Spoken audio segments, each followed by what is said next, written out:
gaib, apa sing terjadi sesuk niku hanya Allah Subhanahu wa taala. Itu menjadi firqah besar di dunia.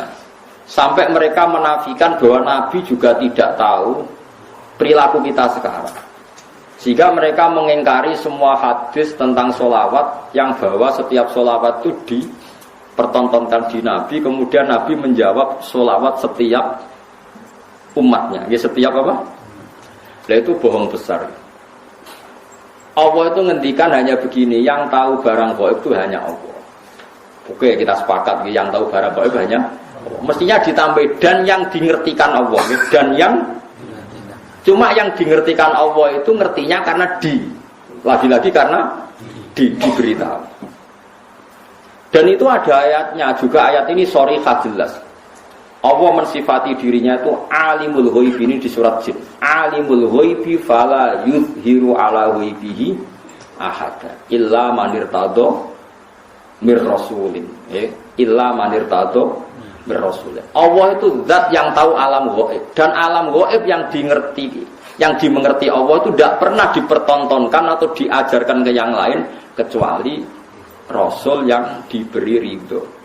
Jadi artinya apa? Ada beberapa barang gaib yang Nabi dingertikan. Paham gitu loh maksudnya. Tapi ya tetap dia, karena posisinya Nabi itu di. Saya beri sekian contoh. Misalnya begini. Waraqah bin Naufal itu orang Nasrani. Tapi dia penginjil yang sejati. Dia tahu bahwa Nabi akhir zaman mau lahir di angkatan dia. Ya akhirnya ketika Nabi sowan setelah mendapat wahyu, kata Waraqah kan, kamu itu Nabi benar dan Anda dapat wahyu kayak Musa. Sayang saya sudah tua. Andai kan saya masih muda, saya akan membela kamu saat kamu diusir oleh kaum Anda.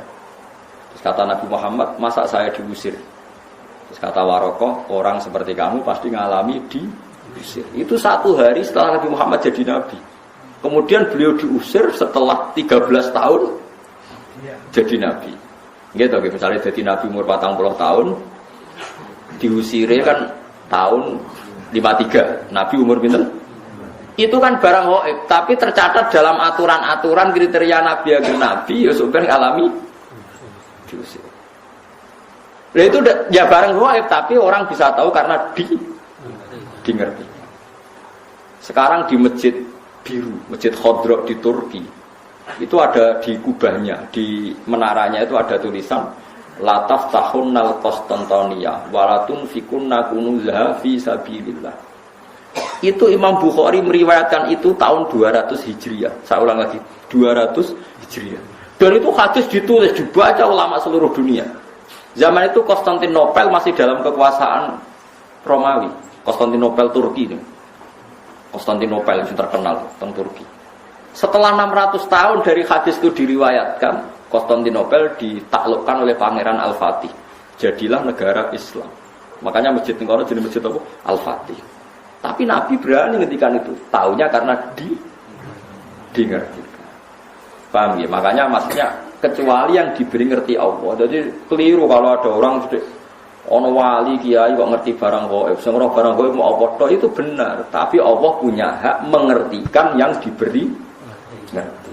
Mergo ana istisnae no wae, alimul ghaibi fala yudhiru ala ghaibi ahadan illa man irtadha mir rasul. Jadi Allah itu zat yang tahu barang gaib dan tidak akan mengertikan kecuali sama orang yang dikasih. Di antaranya tentu Rasulullah. Sehingga Rasulullah bisa ngendikan sayati alam nasi zamanun.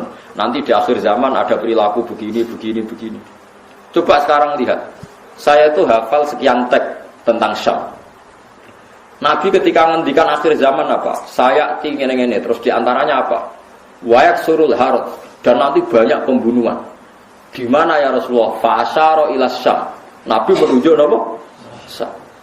Orang tahu semua. Sekarang pembantaian terbanyak di Syria. Syria itu Syam. Israel Palestina juga. Zaman itu Nabi ngintikan bertanya, wamal harus kasratul harus di mana ya Rasulullah? Fa'asyara ila Syam. Itu diriwayatkan Imam Bukhari tahun berapa? Tahun 200 Hijriah. Sekarang kejadiannya sekian ratus tahun setelah dawuh Nabi. Itu ya barang gaib Nabi perso. Itu makanya istilahnya Yang tahu barang gaib siapa? Hanya Allah. Tapi kamu jangan berhenti di situ. Hanya Allah dan yang dimengerti. Paham ya? Jadi sama terus jangan menolak. Qur'ane jelas sing roh barang gaib apa tok. Nabi lah ra roh. Wah, yo kebablasan sampean. Lah Nabi ra roh barang gaib ora roh swarga neraka ora ketok. Sesuai ke bantah Nabi pisan. Nah, surga itu gini-gini. Kok tahu ya Rasulullah? Kan barang gaib. Yang tahu kan hanya Allah. Ya gendeng bareng teman-teman. Karena pentingnya ngaji seperti itu. Ya, jadi illa manirtado bir rasul. Kecuali orang yang diberi ridha Allah, termasuk tidak hanya Rasul, itu tadi atau yang diberi ngerti Allah kayak tadi Waraqah bin Naufal, Salman Al-Farisi. Salman Al-Farisi itu orangnya terpelajar, dia orang Nasrani itu kan, putrane pendeta, pintere ra karuan. Umurnya 120 tahun. Dia itu ngaji ke pendeta beberapa kali. Setiap ngaji dia omongi, wis ora usah ngaji mbek aku, wis ngaji mbek sumbere wis sapa nabi akhir zaman. Sampai 4 pendeta, lala pendetane bener. Titenane adekne nabi ku piye? Ya nabi ku ya lucu, alamatnya ku lucu. Beliau itu layak balu sedekah tapi balu hadiah. Tidak nerima sedekah tapi nerima hadiah. Padahal barangnya sama. Sampai Salman Al-Farisi itu menjadi buruh di Madinah. Padahal dia orang Persia, orang Iran. Pas jadi buruh dapat upah,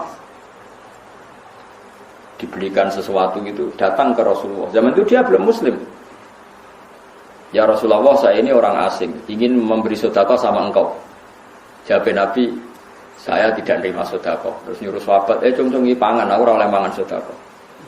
Salman Al-Farisi bilang, hadhihi wahidah, ini satu alamat. Setelah seminggu dia kerja lagi dapat uang. Ya sama, uangnya sama. Orangnya ya sama, Salman Al-Farisi. Yang diberi ya sama, Nabi Muhammad. Ya Rasulullah, saya punya uang. Ingin saya kasih hadiah ke kamu. Nabi Nabi diterima. Iya, saya nerima hadiah. Diterima. Padahal barangnya ya bodoh. Hanya dibahasakan sedekah sama hadiah. Itu menunjukkan bahwa dalam nubuwah itu ada sandi. Sama-sama posisinya dikasih, tapi dibahasakan sedekah Nabi menolak. Dibahasakan sedekah hadiah Nabi menerima. Itu ya barang gaib. Salman tahu itu jauh sebelum kenal Nabi, tapi dia tahu bahwa di antara definisi Nabi atau alamat Nabi seperti itu. Dan nanti ditemukan ya persis seperti sifat yang dikenali lewat kitab-kitab rujukannya itu. Nah itu boleh karena dimengertikan. Karena apa? Dimengertikan. Banyaklah cerita-cerita sahabat yang alim, masyhur itu sih.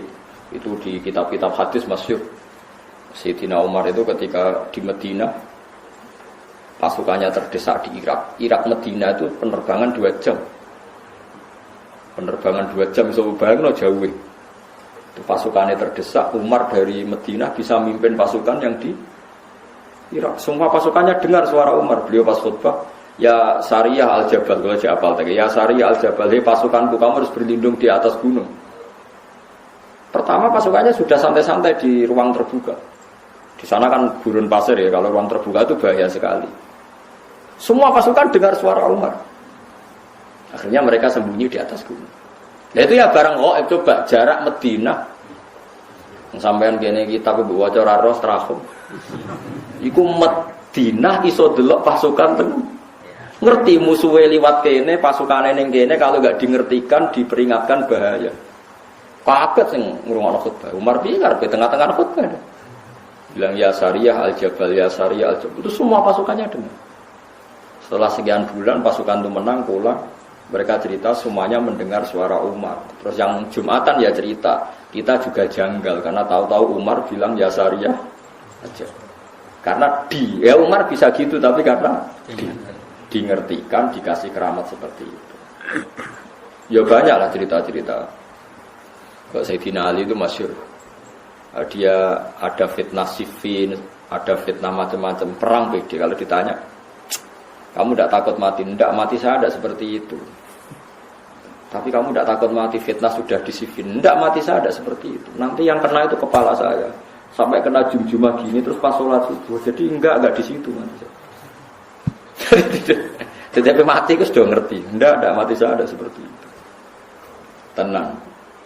Ketika beliau sudah saatnya ajal meninggal, mau sholat subuh, malamnya sudah bisa tidur. semua sifat-sifat malam yang diceritakan Nabi ya ini kayaknya malam ini. Beliau aja nih rasional, gak ngimami subuh gitu masalah. Mlebu metu. Tapi kok harus ngimami subuh karena ya seperti itu gitu. Ya sudah akhirnya beliau ngimami subuh terjadi pembunuhan. Utsman ya sama seperti itu ketika beliau perang ya pede saja. Siap ditanya, enggak mati saya ada seperti itu. Karena sudah diceritani Nabi.